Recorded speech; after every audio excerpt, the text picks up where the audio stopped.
Bonjour et bienvenue dans le studio. On se retrouve comme prévu à nouveau devant l'Amiga 4000 que j'avais donc la dernière fois nettoyé entièrement la carte mère et recapé la 3640 ainsi que changer tous les condensateurs de la carte mère par des condensateurs neufs en hybride polymère, donc pour qu'ils durent plus longtemps et qui ne refuit pas d'ailleurs. Et bon, on s'était arrêté sur ce composant qui manque ici, les résistances qui manquaient devant, et encore un autre s'est sauvé après de composants. Donc ce que je vais d'abord faire, c'est approcher la caméra. On va regarder de plus près ces composants. On va avancer puis essayer de remettre le composant qui manque. J'en ai des neufs parce que j'ai pas envie de ressouder l'autre qui est tout rouillé. Donc approchons-nous de la carte mère. Donc de plus près, comme vous pouvez le voir, j'ai réussi à récupérer les pastilles ici et à ressouder les résistances. Bon, j'ai pas commandé les bonnes bien sûr. J'ai commandé des 0805 alors que bon, c'était des plus grosses que ça. Et ici, il s'était sauvé un des petits composants là, celui du fond, des transistors là. Il y en a un qui s'était sauvé, donc encore une fois, j'ai été obligé de nettoyer les pads, d'enlever la corrosion et de ressouder ce composant. Ça n'a pas été simple. Celui-là va être plus compliqué.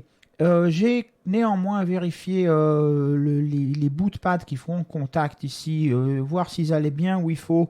Oui, j'ai des contacts. Ceux-là, ils ne sont pas tous connectés. Il y en a certains qui vont nulle part, mais ceux qui vont quelque part sont connectés aussi. Les trois qui manquent, là, il y en a, ils vont pour deux à un VIA qui est juste là. Donc je vais essayer de me connecter au VIA. Et le troisième, il va sur la résistance juste là, le pack de résistance. Donc il y aura un fil très court à mettre. Mais avant tout, il faut déjà que j'arrive à nettoyer ces pads. Et j'ai mis tout dessus. C'est-à-dire que j'ai mis du pétrole, j'ai mis du citron, j'ai mis du vinaigre, du nettoyant contact, rien n'y fait. Et je peux vraiment pas passer la tresse avec le fer à souder parce que c'est comme ça. Déjà que j'ai perdu des pads et à chaque fois que je passe la tresse, j'en repère des nouveaux. Ils ne tiennent plus à rien ces pads. Ils sont corrodés aussi dessous. Donc j'ai acheté autre chose. Donc je vais reculer la caméra et on va essayer. Donc ce que je vais essayer de plus, c'est ce qu'on utilise pour enlever la rouille sur le bois et sur les céramiques. Un acide qui est un sel d'oseille, acide oxalique. Donc j'ai mis un petit peu d'eau chaude, qui est plus dans un pot. Et je vais mettre une petite quantité d'acide dedans. Voilà. Et puis, je vais le laisser se dissoudre. Ça devrait se dissoudre vite dans l'eau chaude. Et je vais essayer de l'appliquer sur mon emplacement de composants. Voir si ça ne veut pas manger un petit peu de la corrosion. Et j'en profiterai pour nettoyer le bureau aussi d'ailleurs, hein, parce qu'il a pris la rouille. C'est encore pas très mélangé, mais voyons voir déjà ce que ça veut donner.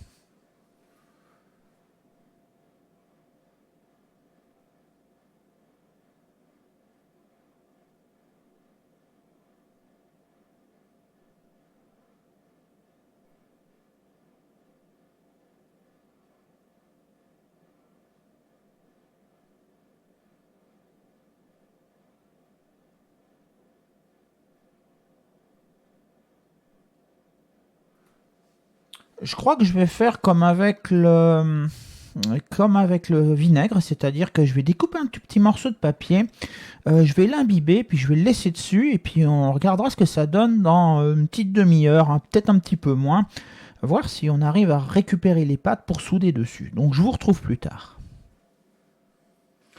Voilà, on se retrouve carrément le lendemain en fait.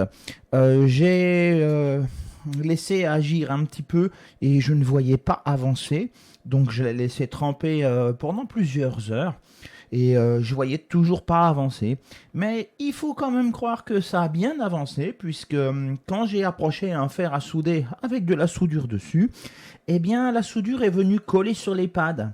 Donc c'était suffisant, ça a suffi pour désoxyder suffisamment les pads pour pouvoir souder dessus. J'ai passé un petit coup de tresse très délicatement pour enlever l'excédent de soudure. Bon, il en reste encore un petit peu. Donc, eh bien, je pense que je vais remplacer cette puce. J'en ai, comme je vous avais montré hier, j'en ai acheté quelques-unes. Donc je vais pas le faire devant vous parce que je suis complètement incapable de le faire devant une caméra. Il faut que je me mette sous ma grosse loupe et que je fasse ça très délicatement. Donc vous les voyez pas, mais il y a deux vias ici qu'il faut que je récupère. Je vais passer un fil et venir le ramener là. Deux fils sur les deux vias. Ensuite, je vais souder ma puce et je vais venir ressouder les fils sur les pads du composant. Et pour le dernier pad, celui du bas, je vais aller le rerouter sur le pad de résistance. Et ensuite, on pourra voir si la machine, elle a au moins du disque dur. Donc, je fais cette soudure. Je suis désolé, je ne peux pas la faire en caméra. Et je vous reprends plus tard. Voilà, laissez-moi vous montrer de près. Ça m'a pris 1 heure. 1 heure à ressouder ce truc. En fait, ce que j'ai fait, c'est que j'ai pris des fils dénudés que j'ai soudés dans les vias dessous et que j'ai fait venir sous les pattes. Et ensuite, j'ai soudé dessus. Mais le problème, c'est que ça surélève un petit peu la puce de ce côté-là, les deux pins que j'ai rajoutés là. Et donc, j'ai eu beaucoup de mal à rattacher les soudures après les pastilles. Mais j'y suis finalement arrivé. J'ai tout passé au multimètre. J'ai toutes les pins de brancher où il faut. Il y en a qui vont jusque là-bas, dans le fin fond. Il y en a qui vont là. Il y en a qui vont là. Bon, il y en a quelques-unes qui vont sur ce réseau de résistance. Mais ça y est, c'est tout branché. Eh bien, il n'y a plus qu'à aller chercher un disque dur et regarder si ça marche. Mais franchement, j'ai fait un Amiga 4000, j'en ferai pas un autre. C'est une galère abominable. Et j'espère que ça va marcher. J'en ai absolument aucune espèce d'idée. Mais on va regarder ça. Je apporte un peu de matériel, je réorganise et on regarde si ça marche. Et voilà, j'ai encore passé 1 heure dessus là. Je l'ai rebranché, il ne voulait pas démarrer. J'avais écran noir, sur écran noir, sur écran noir. Et en fait, je me suis rendu compte que j'avais deux pins qui étaient reliés entre elles. Et j'ai bataillé pour défaire les soudures qui les avaient reliées. Et donc maintenant, elle est toute branchée comme il faut. Elle est même alimentée. Et il a démarré. Et il y a du son, il y a de la vidéo, il y a de tout. J'ai cru que je l'avais vraiment mis en panne et que j'arriverais pas de le faire redémarrer. Voilà, donc j'ai été chercher quelque chose à brancher dessus. Vous le savez pas, mais j'ai ce genre de choses pour mon Amiga 4000. J'ai le Video Toaster 4000 qui est d'ailleurs toujours scellé. Ça fait 1 an que je l'ai toujours pas déballé, j'ai pas eu le temps. Et avec ce Video Toaster, j'ai un disque dur qui m'a été livré avec tous les outils, les Scala, tous les outils qui permettent d'utiliser le Video Toaster. Donc, bien ce que je vais faire, c'est que je vais déceler ce disque dur et on va essayer de le démarrer sur cet Amiga. Sans la carte, bien sûr, sans le Video Toaster, rien que pour voir si il va me démarrer un disque dur, parce que sans ça, c'était pas possible. Donc, je le branche et je vous reprends. Voilà, ce disque dur est branché. Ce qui a été le plus difficile, c'est de trouver une nappe, parce que elles ont tout un détrompeur, ces nappes que j'ai, et puis toutes les pins sont montées sur la carte mère, donc la plupart des câbles ne branchent pas. Mais bon, essayons ça en croisant les doigts.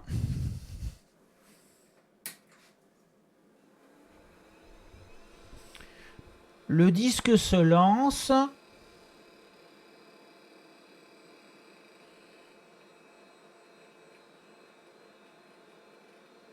Et... Oh putain! Pardon, excusez-moi. Oh, j'y crois pas. Non, j'y crois pas. Il marche. Oh, c'est cool. Il me reste plus qu'à essayer de lui mettre une pile pour voir si on a l'horloge. Mais en tout cas, on a l'IDE.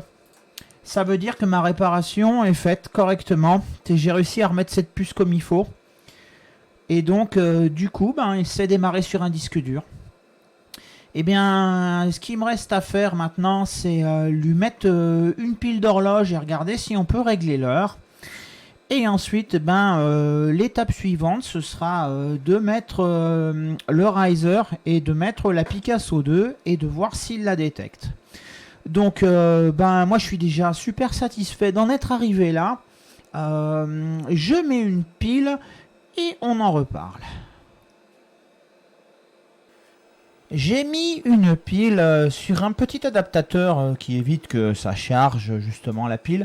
Parce que c'est trop... contrairement aux Amiga 500 ou 2000, c'est difficile de trouver la résistance qui est sur le circuit pour la remplacer par une diode. Surtout que c'est sûrement une de celles-là qui est tout en CMS ou une dessous.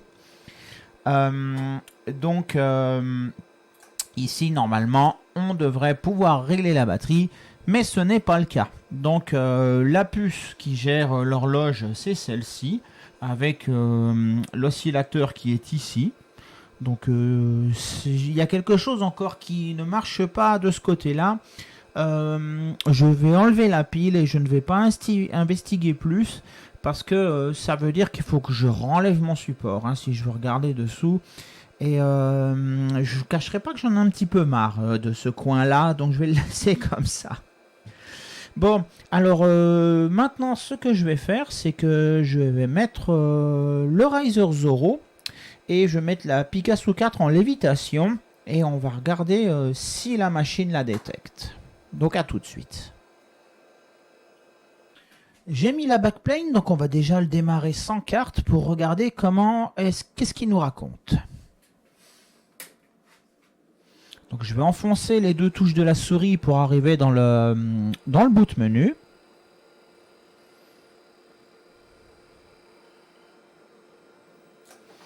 Voilà, si je fais expansion board, on voit qu'il n'y a aucune carte d'extension. Et on va booter la machine sur le disque dur.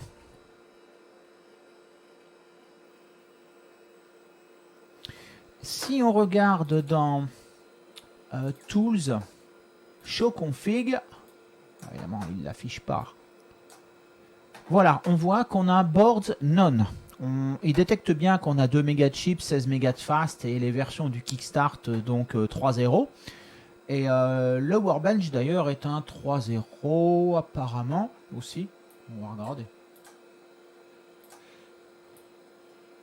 About. Ouais, c'est pas un 40, c'est un 39, donc c'est un Workbench 3. Et maintenant, ce que je vais faire, je vais l'éteindre, je vais mettre la Picasso, puis on va regarder si elle est détectée.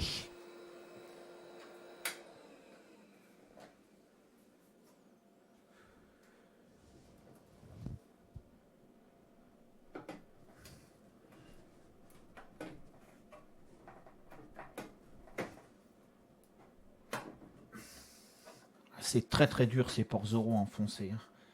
On va mettre une petite cale. Voilà. Et on va regarder ce que la machine nous dit. Alors, on va enfoncer les deux boutons.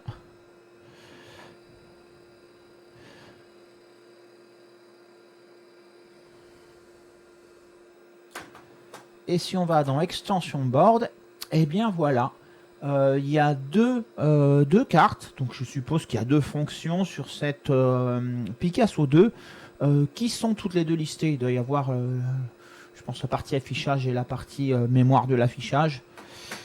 Et si on boot sur le disque dur,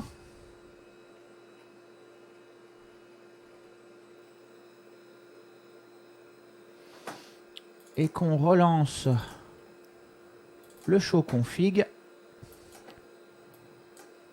On va le maximiser.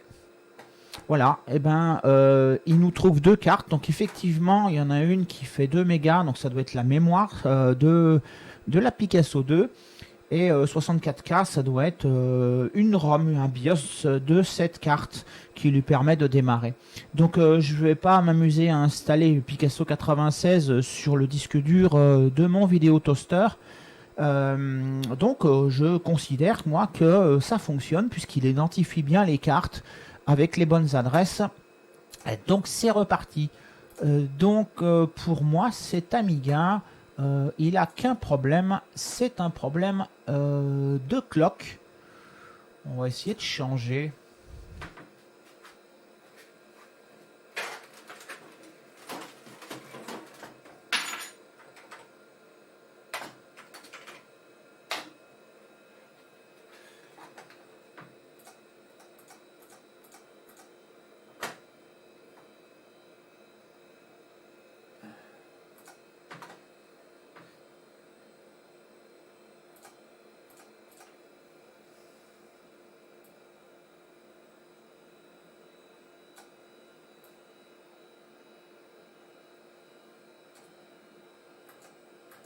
On peut pas. Non, non. Non, effectivement, il détecte pas l'horloge, sinon je pourrais faire save. Donc malheureusement, il y a encore un problème au niveau de cette clock. Je regarderai si je suis motivé pour essayer de dépanner ça, mais moi pour l'instant, la machine là, je suis content, elle est entièrement fonctionnelle. Donc je vais m'intéresser à la deuxième partie, c'est-à-dire de nettoyer le boîtier et de la remonter dedans. Donc je réorganise complètement le bureau et on va la remonter. Alors, comme vous le voyez, j'ai pas avancé d'un iota sur le remontage, tout simplement parce que je me suis dit non, je peux pas la laisser sans horloge, il faut que je trouve. Et j'y ai passé tout un après-midi, plus encore une petite heure ce matin. Et démarrons-le. En fait, je pense que vous n'allez pas le voir sur la caméra, mais sous cette puce que j'ai remplacée, il y a des... je vais essayer de vous mettre une incrustation à l'écran. Certaines de ces pattes sont reliées à des vias qui sont sous la puce. Et il manquait des pattes, donc j'ai relié les vias aux pattes du composant où il n'y avait plus de pad. Mais il y a un via sur le bout là qui a dû être mangé. Et même si j'avais la connexion jusqu'au via, le via n'est connecté nulle part ailleurs. Donc, eh bien, j'ai fini par trouver, et puis j'ai tiré un fil jusqu'à une broche d'adresse qui manquait. Et ben voilà, vous voyez...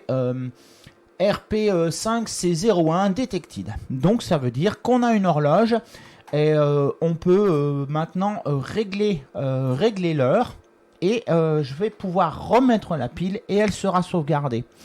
Donc eh bien j'avance dans le remontage de cette machine qui est maintenant entièrement fonctionnelle et comme ça on pourra la voir tout assemblée. Et en parallèle, comme vous avez pu le voir au début de vidéo, les caches de la machine et le lecteur de disquette sont plutôt jaunes. Eh bien, un petit coup de Retro Bright quand même pour remettre cet Amiga 4000 joli. Donc je fais ça à l'intérieur avec du liquide à décolorer les cheveux et ça marche plutôt bien. Donc on se retrouve plus tard pour la remonter. Et voici un Amiga réparé et restauré. Bon, le Retro Bright a été un petit peu plus loin sur la façade du haut. Je ne sais pas pourquoi elle est plus blanche que la machine. Sans doute que la machine est un petit peu jaune, mais absolument rien comme problème. Donc, comme on le voit, j'ai démarré sur un Workbench. J'ai bien mes 2 mégas de chip, mes 16 mégas de fast. Il est resté éteint depuis... j'ai fait l'installation de la pile à 11h du matin. Donc là on est bien, il est à peu près 13h, donc ça tient, je l'ai remonté la carte mère avec la pile, donc elle garde l'heure. Voilà, on peut le redémarrer pour regarder si on a toujours la Picasso 2. Je vais regarder comme ça. J'ai qu'un Workbench 2, donc j'ai pas beaucoup d'outils dessus. Comme il n'a pas de disque dur, ben j'ai que les disquettes. Ah. C'est un peu long à poster, hein, 0,40, et puis il n'a pas pris mon double appui.